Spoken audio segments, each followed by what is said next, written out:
Only about a year after the lack of marketing and a confusing launch model impeded the interesting Rocket Arena from making a splash, Electronic Arts tries to push another small multiplayer phenomenon, trying to create their own success story akin to Rocket League.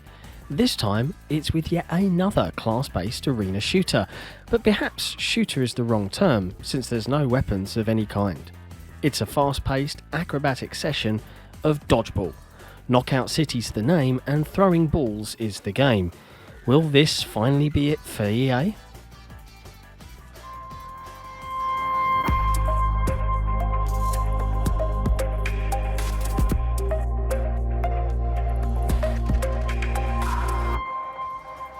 If Electronic Arts wanted to avoid replicating the confusing launch of Rocket Arena, they didn't quite manage to do that.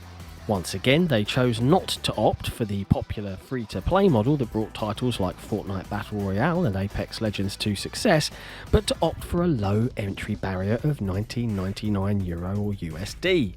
But since the player numbers for Rocket Arena's paid version were terrible at launch, the game received a massive 83% discount in its second week. For Knockout City, to get ahead of such a price slashing, Electronic Arts decided to more or less make the game free anyway.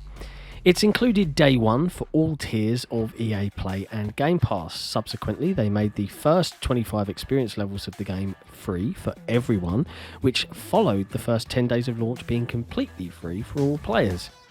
Why didn't EA commit to a free-to-play model at this point beats us, but the numbers this time seem to be on their side. 5 million players in a week and a half. No idea how many of those are paying customers, however. But what about Knockout City attracted millions of players in such a short time frame in a market where unique multiplayer titles have a low chance of surviving for particularly long, when even free-to-play titles often fail to make a splash? Visually, it's certainly nothing out of the ordinary.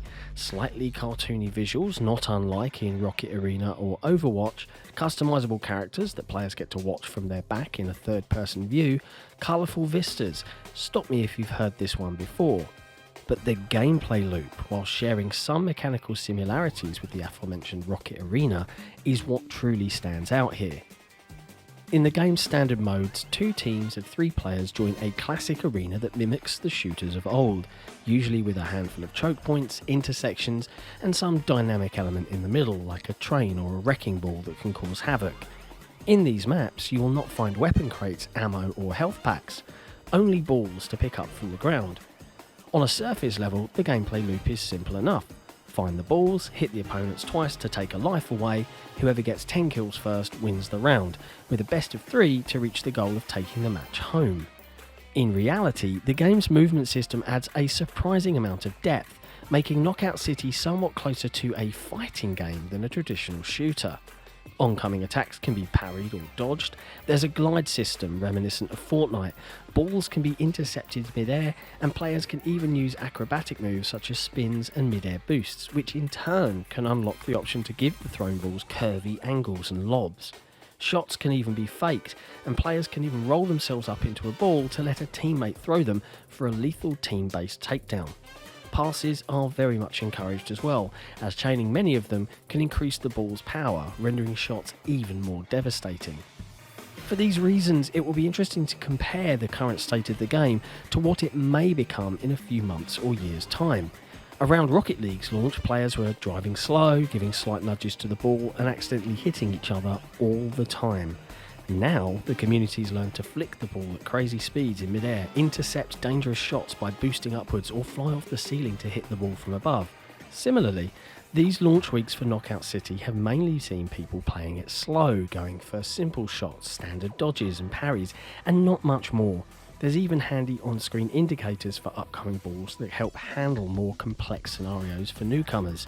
But the skill ceiling is high, and as the strategic and acrobatic options are rather impressive, I'm honestly excited to see how the average match will unfold in a few months' time. To further add spice into an already rich mix, power-up balls can also appear on the map. Multi-balls, explosive spheres, even a cage that can put a player into a ball-shaped prison for a handful of seconds, denying them the chance to attack and move in any way that isn't rolling. Even players can, so to speak, be powered up.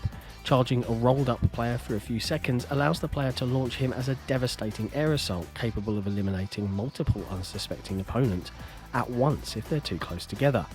It may not seem like it watching an average stream, but the gameplay is notably deep. Variety, on the other hand, leaves a lot to be desired. As of now, there's only a handful of game modes rotating in and out, most of them serving as slight variations of the core loop, like a powered up variant where only special balls exist, or a more chaotic 4v4 battle. Recently, a free-for-all mode was thrown into the mix, and Diamond Dash is Knockout City's version of the iconic kill confirmed formula. But it's not enough, even if anything can be played in custom matches ranked and casual alike. Likewise, the game currently only features around 5 maps, which means that the strategies for each zone seem to be cemented already, with matches already starting to feel a bit samey after only 2 weeks. It's hoped that the developer manages to keep the formula fresh enough in the next few months by introducing more elements. Fortunately, customization of the characters seems to be meaty enough to get players to come back for more. A free battle pass system allows players to unlock new clothes, explosions, gliders and so on, alongside the standard paid microtransactions to acquire premium skins where pricing is mostly on par with the free-to-play games in the market, for better or worse. A wide array of challenges make levelling up quite a breeze, so at least the relatively limited variety is compensated partially by a generous reward system. And with short matches, even a round or two negatively impacted by lag or toxic players, both seem to be moderately present at the same time, is certainly a smaller obstacle to overcome compared to lengthy matches in real-time strategy or MOBA titles, for example. We chose to take our sweet time to review Knockout City because a multiplayer title can hardly be judged on its opening day. It needs to stand the test of time. Perhaps it would be late to assign a rating when the game's past its prime, but we're certainly curious to see where this journey takes us. Knockout City's gameplay loop is strong, exciting, and it offers a high skill ceiling. If the developers manage to increase the variety and fix the few shortcomings the game has, we're potentially looking at one of the multiplayer hits of the next few years. It's a bit dangerously low on content for it to last, so they need to act quickly to deliver. The ball's in their court now.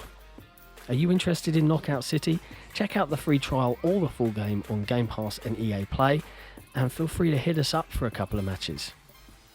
Thanks for watching. If you enjoyed this review, be sure to stay tuned to XboxEra, hit subscribe and ring the notification bell so we can let you know when we're dropping some fresh content. And we'll see you next time.